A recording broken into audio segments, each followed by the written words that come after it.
perempuan di Polewali Mandar, Sulawesi Barat diamankan aparat kepolisian lantaran berpura-pura sebagai seorang polwan berpangkat itu.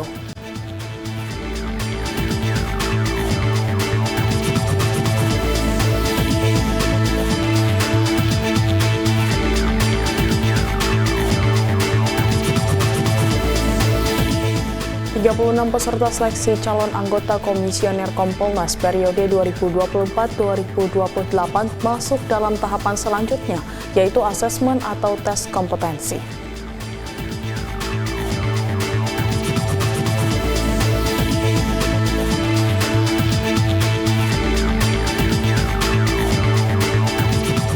Dalam rangka menyambut HUT ke-79 Republik Indonesia tahun 2024, Polda Jawa Barat mengadakan lomba sepeda Lodaya Siliwangi Ride 2024 sepanjang 141 km.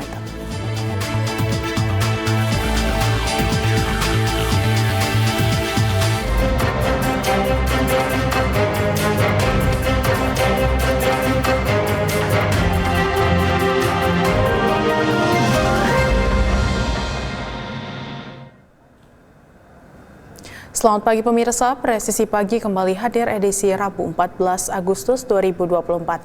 Seperti biasa, selain 3 berita utama tadi, selama 1 jam ke depan, kami juga telah menyiapkan sejumlah informasi terkini lainnya. Bersama saya Bribda Tamara, inilah Presisi Pagi selengkapnya.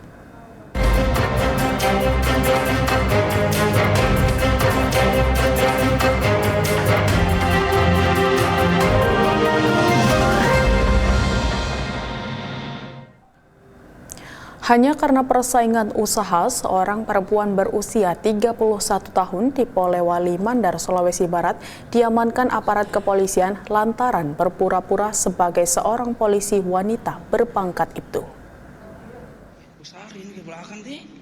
Pelaku yang merupakan polwan gadungan ini diciduk di rumah kontrakan miliknya usai dilaporkan warga yang curiga. Polisi juga menyita seragam polwan lengkap dengan pangkat. Pelaku dibawa ke Mapolres untuk menjalani pemeriksaan intensif. Pengungkapan kasus ini setelah warga sekitar curiga dengan pelaku yang mengaku anggota Polwan yang bertugas di Mabes Polri. Namun pelaku tak pernah bertugas keluar lapangan atau berkantor. Berdasarkan pengakuan pelaku yang diketahui seorang wanita lajang, ia melakukan aksinya dengan tujuan agar disegani oleh warga sekitar dan juga pedagang saingannya.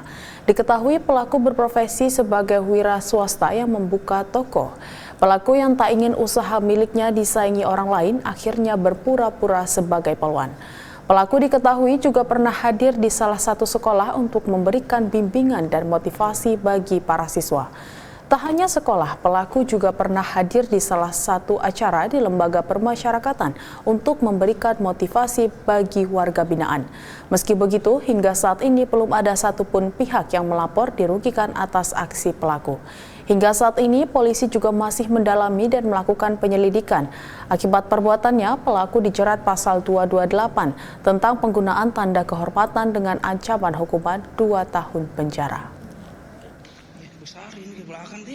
Jadi ini berawal dari laporan masyarakat ya, di daerah Tapango ada polwan yang mencurigakan. Itu laporan ke Kapolsek, kemudian kami tidak lanjuti bersama si Propam, Polres Paman. Kita lakukan kita datangi rumahnya, ternyata betul bahwa ada warga masyarakat yang mengaku dirinya sebagai polwan.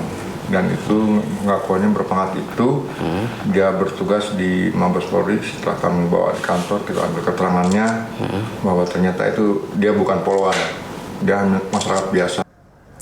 Polres Sumeneb Polda Jatim berhasil mengungkap kasus persetubuhan dan pencabulan terhadap anak di bawah umur yang terjadi di wilayah hukum Kabupaten Sumeneb.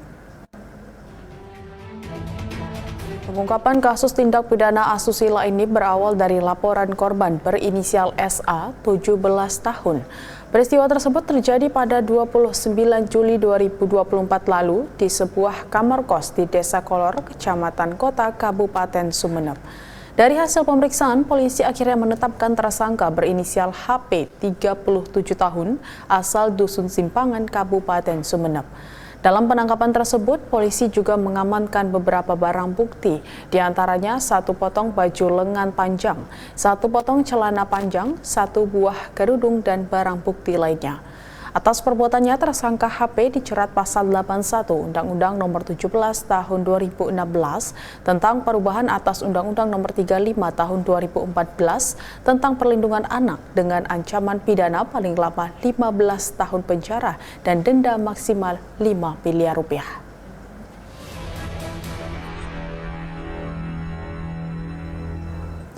Unit Resmob Satreskrim Polres Sumeneb berhasil mengungkap kasus pencurian handphone yang diduga dilakukan seorang kurir perusahaan ekspedisi. Pelaku berinisial RF, 39 tahun. RF ditangkap di rumahnya sendiri, yakni di Dusun Basoka Tengah, Kabupaten Sumeneb, tanpa perlawanan. Penangkapan diawali dengan penyelidikan melacak imei ponsel curian tersebut, kemudian diketahui ponsel tersebut berada di tangan NEP yang merupakan teman wanita RF. Wakapolres Sumeneb Kompol Tri Sisbintoro menyampaikan RF merupakan kurir sebuah perusahaan ekspedisi yang lingkup kerjanya meliputi Kecamatan Batu Putih, Batang-Batang, dan Dungke. Untuk mempertanggungjawabkan perbuatannya, RF dijerat pasal 362 KUHP tentang pencurian dengan ancaman hukuman penjara 5 tahun. Kemudian dikasihkan kepada seorang wanita lansia berusia 82 tahun menjadi korban pencurian dengan kekerasan di rumahnya yang berlokasi di Desa Jambu Kidul, Kecamatan Ceper, Klaten, Jawa Tengah.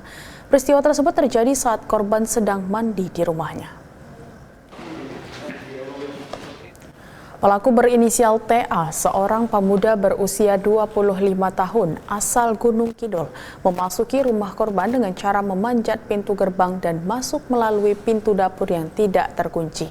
Kapolres Klaten AKBP Warsono mengatakan saat melancarkan aksinya, pelaku sempat sembunyi selama kurang lebih 8 jam sambil menunggu korban lengah. Karena ketahuan, pelaku kemudian mendorong korban hingga terjatuh ke lantai, kemudian mencekik leher korban, lalu mengambil sejumlah uang tunai sebesar 100 juta rupiah. TA mengaku menggunakan uang hasil kejahatan untuk kebutuhan sehari-hari dan bersenang-senang, termasuk untuk judi online. Atas perbuatannya, pelaku dijerat dengan pasal pencurian dengan kekerasan. Pelaku ini masuk ke dalam rumah korban dengan cara memanjat pintu gerbang depan, kemudian masuk lewat pintu dapur, di mana pintu dapur tersebut tidak dikunci. Kemudian saat korban sedang mandi, tersangka melakukan aksinya membuka lemari pakaian, namun terdengar oleh korban. Kemudian korban keluar dari kamar mandi dan berlari ke arah tersangka sambil berkata, "Maling, maling, maling." Kemudian tersangka ketakutan oleh teriakan korban dan tersangka mendorong korban dengan kedua tangannya hingga korban terjatuh ke lantai. Kemudian tersangka mencekik leher korban sampai tidak bersuara agar tersangka bisa lancar melakukan aksinya, mengingat tersangka ini sudah ketahuan oleh korban. Kemudian dengan adanya kejadian tersebut, korban menderita kerugian sebesar 100 juta rupiah. Personil gabungan Satpol Airut Polres Musi Banyuasin, Polsek Lalan, dan TNI Angkatan Laut melakukan evakuasi pasca insiden laka air di Muara P6 perairan Sungai Lalan. Insiden laka air ini mengakibatkan jembatan Lalan di Kecamatan Lalan, Musi Banyuasin, Sumatera Selatan ambruk. Sebuah insiden laka air terjadi pada Senin 12 Agustus 2024 di Muara P6 perairan Sungai Lalan. Insiden laka air ini melibatkan kapal TB Medellin yang menggandeng tongkang Santana Jaya bermuatan batu bara. Pada saat pengolongan di bawah jembatan Lalan, TB Medellin menabrak tiang jembatan Lalan sebelah kanan sehingga menyebabkan jembatan Lalan putus dan rubuh ke dalam sungai. Satpol Airut Polres Muba, Polsek Lalan, TNI Angkatan Laut, dan Dishub langsung menuju TKP untuk melakukan proses evakuasi. Akibat dari ambruknya jembatan Lalan di Musi Banyu Asin, Sumatera Selatan ini, akses warga dari Lalan menuju Sungai Lilin pun terganggu.